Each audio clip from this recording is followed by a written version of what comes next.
여러분, 경기도 양주시 수십억 원 규모의 대형 농장 주인의 장남으로 태어나서 부족함 없이 살았었던 당시 37살의 한 남성분이 2003년 3월 6일 집을 나간 이후에 실종이 되셨습니다. 키는 158 정도의 키에 머리는 스포츠형 머리를 하고 계셨다고 하고요. 서울말씨를 사용했다는 옆에 이동훈 씨. 부모님께서는 애타는 마음으로 아들이 사라진 요일이었던 수요일, 매주 수요일마다 신문 광고까지 매번 이렇게 내보셨어요. 하지만 아들을 봤다는 제보는 현재까지도 없는 상황입니다.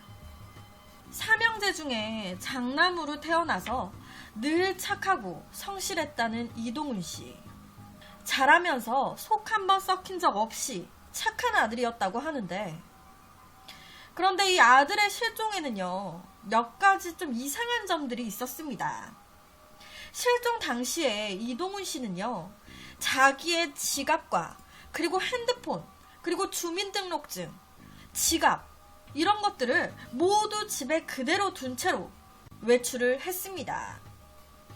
전화를 가져가야지 누굴 만나든지 할 텐데 전화기도 두고 가고 민증 같은 것도 그대로 두고 갔다.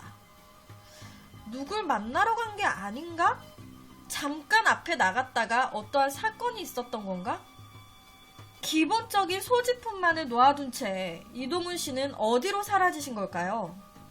2003년 3월 6일 사건의 그날은요, 당일 오후에 이 동훈 씨가 막내 동생 일을 도와주겠다면서 이 동생네 집을 다녀오겠다고 집을 나갔었다고 합니다.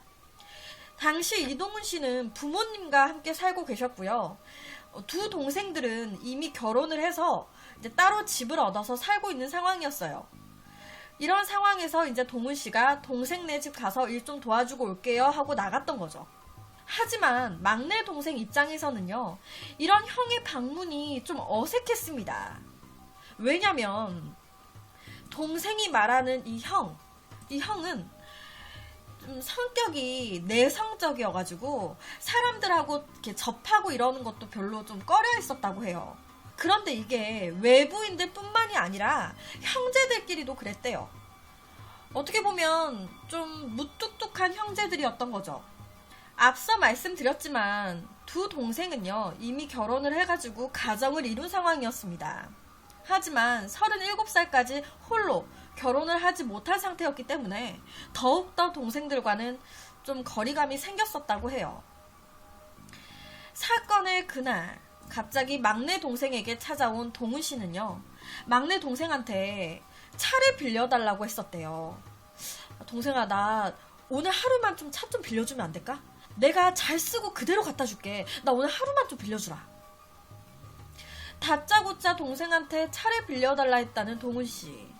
하지만 동생 입장에서는 좀 뭔가 내가 지금 형한테 차를 빌려주면 형이 사고 내서 올 것 같은데, 사고 날 것 같은데, 형 미안해, 안 돼, 못 빌려줘. 나 오늘도 써야 돼. 안 돼. 라면서 당시 동생은 거절을 했었다고 해요. 차를 빌리지 못하게 되니까 서둘러 동생네 집을 나섰다는 동훈 씨. 그리고 그 모습을 마지막으로 증발하듯 동훈 씨는 사라지셨습니다. 그렇게 동생네 집을 나와서 집으로 간 것도 아니고 그렇게 그냥 증발하듯이 사라진 거예요. 동생과 헤어진 이동훈 씨는 도대체 어디로 사라진 걸까요?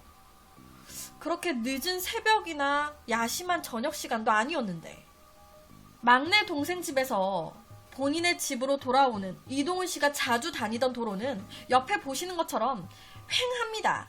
뭐가 없어요. 다 논밭입니다. 그리고 보시면 차가 다니는 도로가 있기는 한데 차가 많이 안 다니다 보니까 가끔씩 다니는 이 차들이 속도를 좀 세게 내는 거예요. 차가 없으니까.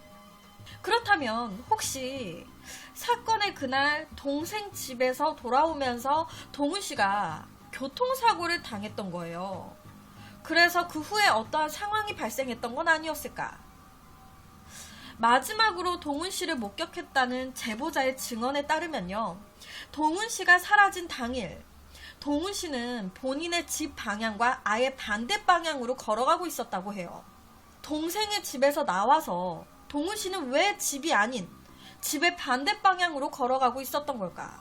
반대 방향으로 갈 이유가 전혀 없는데. 동훈 씨가 걸어갔다는 집의 반대 방향으로 쭉 걸어가다 보면, 이 방향으로 쭉 걸어가다 보면요, 하나의 큰 저수지가 나온다고 합니다. 저수지.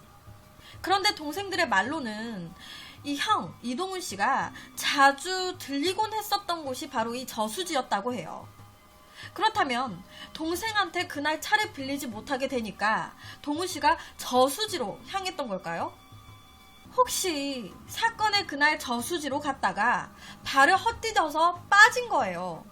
그래서 어떠한 사고가 발생했던 건 아니었을까라는 생각도 들게 합니다.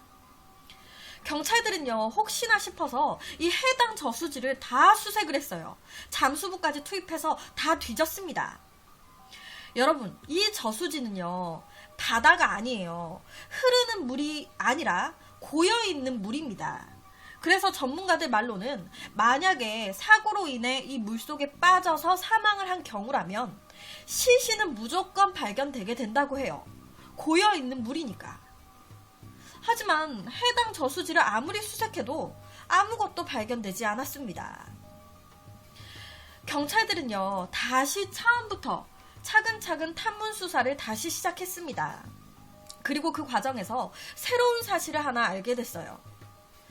이 이동훈 씨의 부모님께서 재산이 굉장히 많으신 거예요.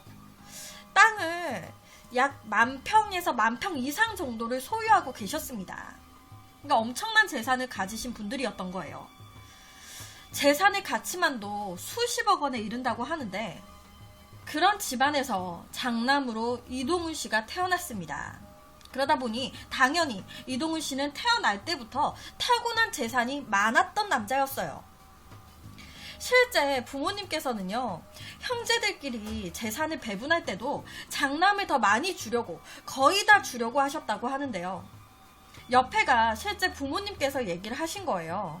둘째, 셋째는 그나마 똑똑하고 머리가 잘 돌아가니까 자기 머리로 살 수 있지만, 얘는, 이제 이동훈 씨는 자기 머리로 살기가 힘들다. 아무래도 둘째와 셋째는 가정까지 이뤄서 잘 살고 있는데, 첫째 이동훈 씨는 장가도 안 가고 혼자 있다 보니까 부모인 우리까지 없어지게 되면 이 혼자 남은 아들이 힘들게 살아야 할 것 같다. 그래서 더 걱정이 돼서 이렇게 배분을 하려고 한다라고 얘기를 하셨어요. 장남이 더 걱정이 되기 때문에. 그런데 이 장남이 실종이 되면서 자연스럽게 이 부모님의 재산은요, 남아있는 두 아들이 관리를 하게 된 상황이었습니다. 그렇다 보니 자연스럽게 이동훈 씨가 실종되면서 두 남은 형제들이 또 의심을 받게 됐어요. 혹시 재산을 노리고 형을 어떻게 해야 하는 거 아니냐. 하지만 이 형제들은요, 재산 가지고 우리 세 명이서 싸울 만한 일은 전혀 없었습니다. 그냥 부모님이 그렇게 주신다고 하시면 주시는 것도 그냥 감사하게 생각을 했고, 그거에 대해서 형제들끼리 뭐 왈가왈부한 적도 없고 크게 서로 언급을 한 적도 없어요 라고 얘기를 했어요. 남자들이다 보니 말이 없고 하긴 했지만 그렇게 서로 이렇게 욕심을 내거나 하진 않았다. 지금이라도 형이 돌아온다면 형 앞으로 다 해주겠다라고 동생들은 다 하나같이 얘기를 하셨습니다. 그리고요, 이웃 주민들 역시도요, 거기 삼형제 우애도 좋고 절대 그런 걸로 나쁜 짓을 할 사람들이 아니다. 아버지 농장도 아버지 거라고 딱 인정하고 항상 아버지께 허락받고 사용했던 아들들이었다.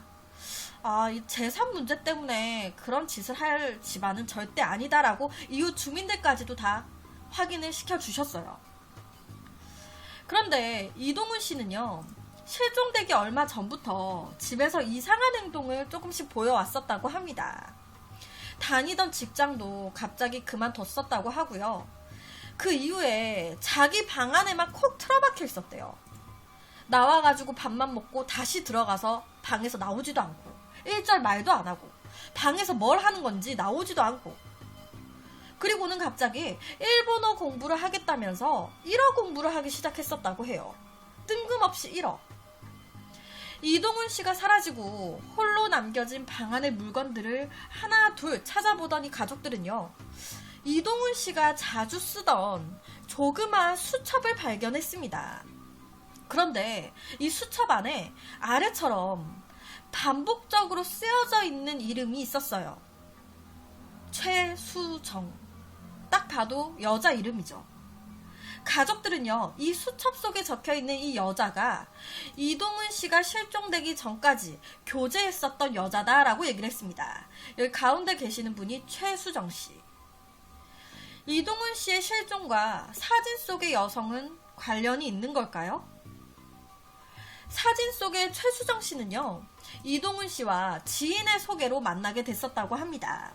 두 사람은 결혼까지 약속할 정도로 굉장히 가까운 사이였지만 이 부모님이 이 둘의 교제를 반대했었다고 해요. 부모님이 반대를 한 이유는요, 이 최수정 씨가 다방 여자였던 거예요. 다방 출신 여자. 그러다 보니까 부모님 입장에서는 조금 꺼려하게 되잖아요. 그러다 보니까 이 아들한테 그 여자는 아닌 것 같다, 만나지 말아라 라고 얘기를 했었다고 합니다.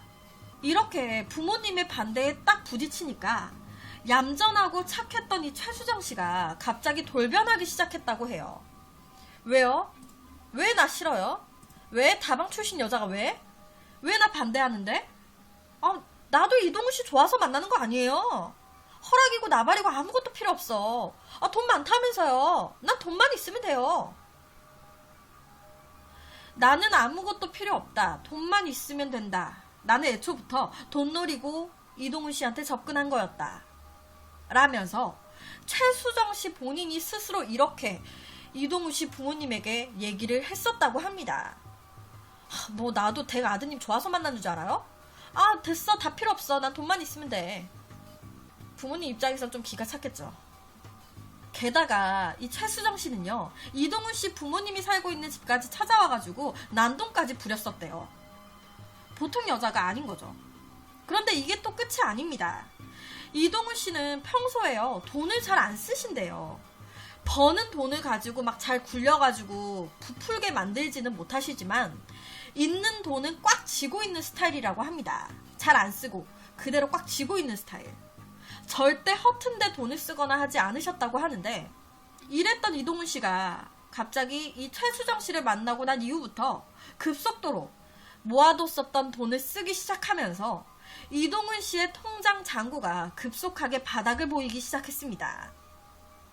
만약에 돈을 노리고 접근했었던 최수정 씨가 이 이동훈 씨의 실종 사건과 관련이 있는 거라면 실종 당일 이동훈 씨 통장에 남아있었던 통장 잔고의 돈, 이 돈도 모두 인출을 해갔을 거예요.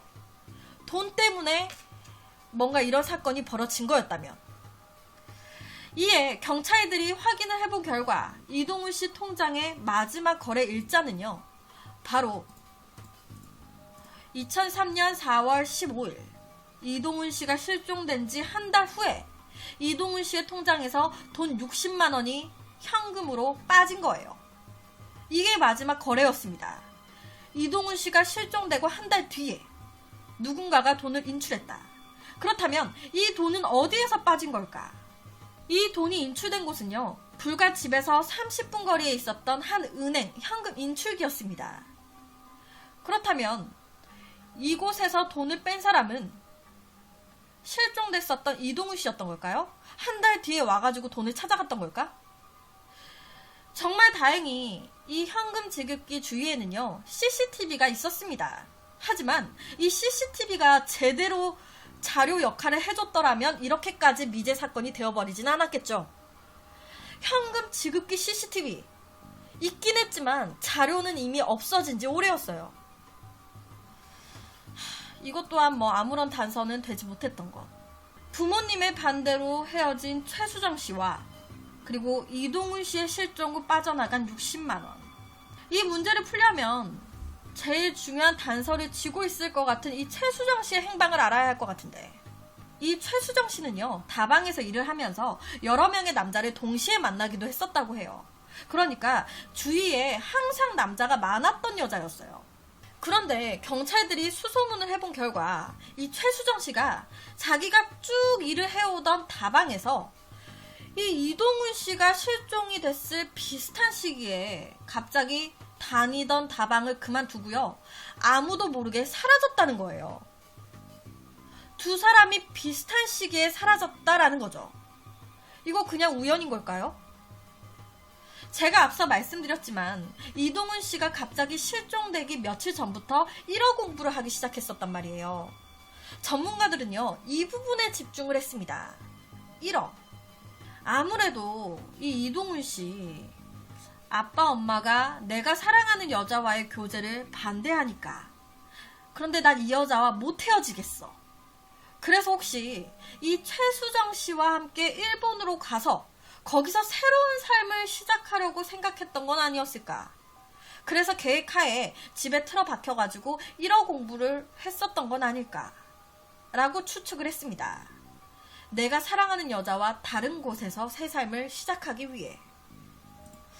그래서 경찰들은요, 일본의 출국 내역을 쫙 조사를 했습니다.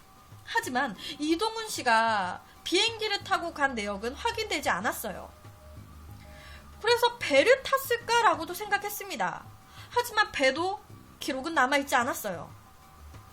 전문가들은요, 아무런 기록이 나오지 않으니까 조심스럽게 자기의 핸드폰이나 신분증 이런 것을 모두 집에 두고 갔고, 그리고 일본어를 갑자기 배웠고 뭔가 이상하다. 출국 내역은 없다고 하니 그렇다면 밀항도 한번 생각해볼 만하다라고 얘기를 했습니다. 하지만 이것도요, 돈이 많이 든대요. 여기 아래 보시면 아시겠지만 요새 짐 붙이는데도 60만원 이상 들어요 라고 얘기를 합니다. 그런데 마지막 이동훈 씨의 통장 거래 내역은 60만원 뽑아진 게 다였어요. 그런데 60만원 이상 든다는데 한 사람당 몇백만원이 들어간대요. 그러다 보니까 아무래도 밀항의 가능성도 적게 느껴지는데, 그렇다면 도대체 어디로 사라지신 걸까? 경찰들은요, 계속 수사를 이어가던 도중에 중요한 단서를 하나 찾아냈습니다.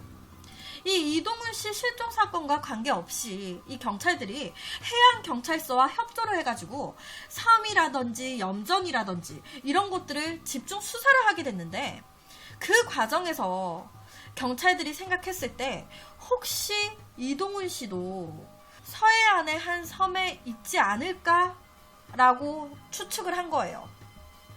실제로 예전부터요, 이동훈 씨처럼 경기도 지역에서 사라진 실종자가 서해안의 한 섬에서 강제 노동을 하다가 발견이 된 적이 있었습니다. 그러다 보니까 이 경찰들은 이동훈 씨 사례 역시 이런 사례가 아닐까, 수색을 하다 보면 나오지 않을까, 경찰들이 이동훈 씨가 있지 않을까라고 추정되는 서해안의 섬은요, 하루에 한 번 있는 배를 타고 2시간이나 더 들어가야 하는 외딴 곳이었습니다. 경찰은 이곳을 의심을 하고 있지만 이 섬 안의 사람들은요, 외부인들의 경계가 너무 심했습니다. 경찰들의 수사에도 적극적으로 나서주지도 않았고, 뭐 좀 여러 가지 수사를 거의 막다시피 하는 거예요. 가라고 하고 막. 취재팀이 가도 막 가라. 정보 제공을 해주지 않고. 그러다 보니까 이 섬 안에 이동훈 씨가 정말 있는지 없는지 확인하기는 쉽지 않았어요. 저는 개인적으로 이 부분을 조사하면서 얼마 전에 이영애가 나왔던 영화 나를 찾아줘, 이게 생각이 나더라고요. 제가 이걸 봤거든요, 얼마 전에. 이제 이 영화 안에서는 아이들이 피해자인데 주변 상황이나 이런 게 너무 비슷해가지고 계속 좀 생각이 나더라고요. 그렇게 경찰들의 섬의 수색은 별다른 단서 없이 그냥 그렇게 끝이 나버리고, 시간이 더 지나서 가족들과 경찰들이 또 이리저리 알아보고 다니다가 영등포의 한 교회 노숙자 센터에서 한 남자가 이동훈 씨의 사진을 딱 보더니 이 형 나 아는데? 이 형 나랑 한 몇 개월 같이 산 사람인데? 나랑 같이 노숙하고 그랬어 라는 얘기를 했다고 합니다.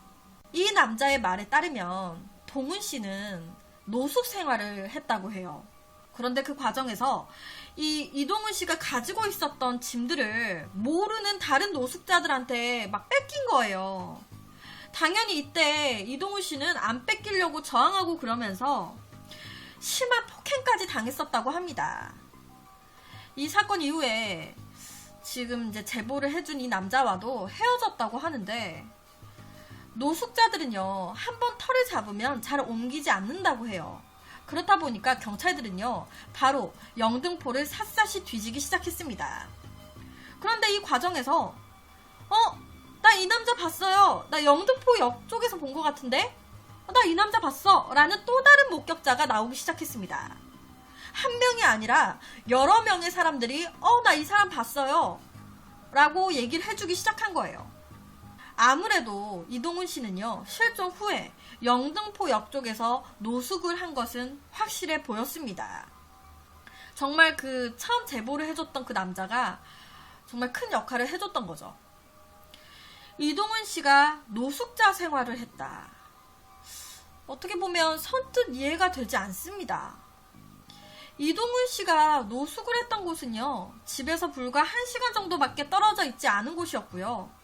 집도 있고 통장에 돈도 있고 부모님, 가족들 다 있었는데 왜 돌아오지 않고 홀로 그런 생활을 했던 건지. 노숙 생활을 하시는 분들은요, 아마 자신의 망가진 모습을 가족들한테 보여주기 싫어서 하루 이틀 밖에서 생활을 하다 보니까 노숙 생활에 점점 길들여지게 됐을 거다라고 얘기를 했습니다. 그리고 연락, 전화 이런 거를 가족들한테 하지 않는 건 전화한다 해도 무슨 말을 해야 할지 겁이 나서 두려워서 하지 못하고 있는 거일 거다라고 얘기를 했어요. 집에 가고 싶은데 근데 두려워서. 한번 노숙의 길로 들어서면 스스로 빠져나오기 어렵다라는 거죠. 자신에게 상속될 수십억 원의 재산을 두고 감쪽같이 사라져버린 장남 이동훈 씨. 도대체 사건의 그날 무슨 일이 있었길래 모든 걸 이렇게 내려놓고 떠나버린 걸까요? 최수정이라는 이 여자와는 이 사건과 아무런 관련이 없는 걸까요? 정말 그저 이 삶이 싫어서 두 동생들보다 내가 너무 장남인데 제 역할을 못하고 있는 것 같고, 뭔가 부모님한테는 짐만 되는 것 같은 그런 생각에 그냥 이 생활이 싫어서 떠나버렸던 걸까? 그래서 노숙자의 길로 들어서서 아직까지도 집에 돌아오지 못하시고 헤매고 있는 걸까요? 2003년 실종이 되셨는데 2019년 아직까지도 이동훈 씨는 돌아오지 못하셨습니다. 영등포역에서 노숙 생활하는 것이 마지막 목격이고요. 그 외에 어떠한 제보도 없는 상황이에요. 여러분, 옆에 사진 한 번씩만 봐주시고요. 혹시 길거리라든지 어느 곳에서든 비슷한 사람이 보인다면 112로 제보 전화 꼭 부탁드립니다. 그래서 오늘은 이동훈 씨 실종 사건에 대한 이야기를 가지고 왔습니다.